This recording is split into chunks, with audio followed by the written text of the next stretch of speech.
Okay, Michael Talbot-Kelly here. We're carrying on with the self-care theme. We're talking about the body, which comes from our body-mind-soul or body-mind-heart pyramid, which you can get on my website. But we're also going to talk about the body in relation to neuroscience and some of the new discoveries that have come out, which is kind of exciting, right? So we know that if we take care of our body, and we've been talking about in the last video, good food, vitamins, going out into nature, cardio or a good walk, a brisk walk, making sure you've got good sleep habits, water, and all that kind of stuff, then we know that what happens is when we do more physical care, we look after our body better, then what happens is that we literally move from our old brain and into our new. What does that mean? So old brain is kind of where we have a lot of reactivity. So we're, for thousands and thousands of years, we've been hunters and gatherers. We've needed to survive, and this is all survival strategy: fight, flight, freeze, fake, fine. Or two other ones that people talk about. But in the first thing I wanted to say is that what happens is we move from the old brain, which is down your brainstem, into the prefrontal cortex, which is where we have peace, love, and wheat germ. So instead of fight, flight, freeze, fight like as in angry, flight as in run away, freeze as in play dead, everything's fine, or let's just pretend everything's like fake. We just deliver like we're really fake. So fight, flight, freeze, fake, fine, I got it. To the prefrontal cortex, where we have all our, simply put, the peace, love, and wheat germ, where we feel that kind of love and connectivity, and we have thrival. We have more response, more ability to respond as opposed to reactivity.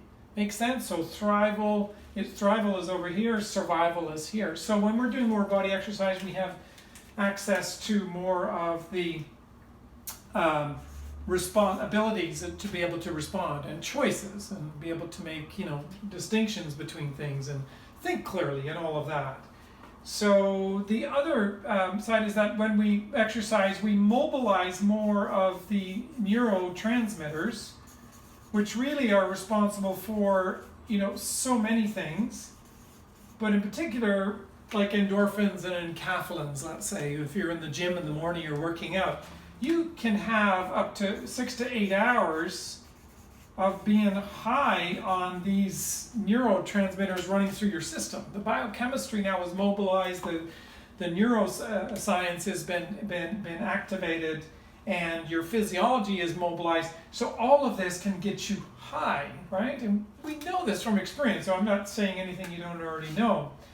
The other thing about the body and neuroscience is that's really cool is that we can actually move our system from a pessimist into an optimist. How does that work? And that can be down to as little as 10 minutes a day. Crazy, fabulous research, neuroscience and positive psychology. If we are registered, we can actually look at the markers in the blood and the neurotransmitters and the biochemistry and the brain chemistry and whatnot, and we can see generally how somebody responds. There's a signature for pessimism, and there's a signature for somebody being an optimist. But we used to think that was set in stone. That's the way it is. Once a pessimist, always an optimist, or once a pessimist, always a pessimist.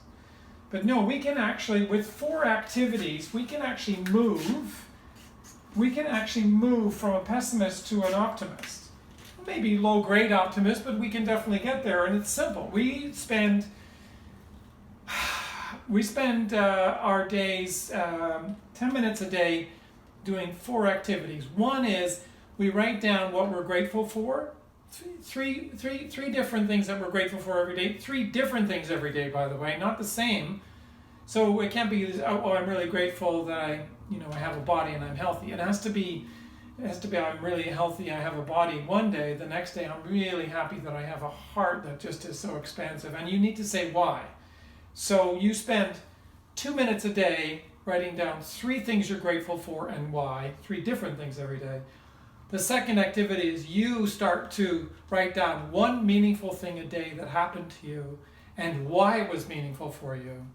The third thing you do is you do one of those activities, or you go for a walk, which would be the third activity. You do it with somebody else collectively. It actually increases the likelihood of you getting across that bridge into the optimist territory.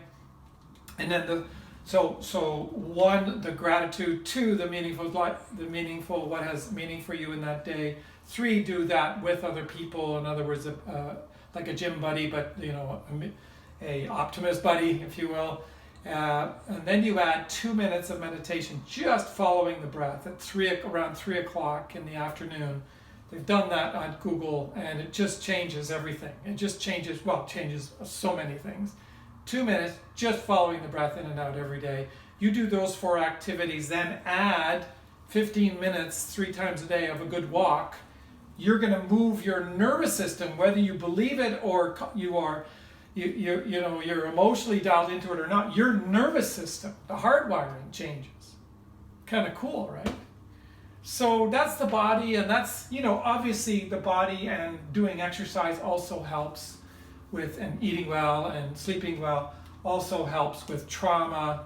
It also helps with us being, much more dialed into, our genuine nature, and we calm down. And we're just going to wade into now some of the mind and heart activities, but this is our base. We do really well with this. We mobilize this, do all those right things. We're already building a foundation of a self-care that really allows us to be awake and come alive and move into more optimistic prefrontal cortex of choice and awakening and consciousness, right? So then we can do what we need to do with our life and our family and our communities. Like that. Bye for now.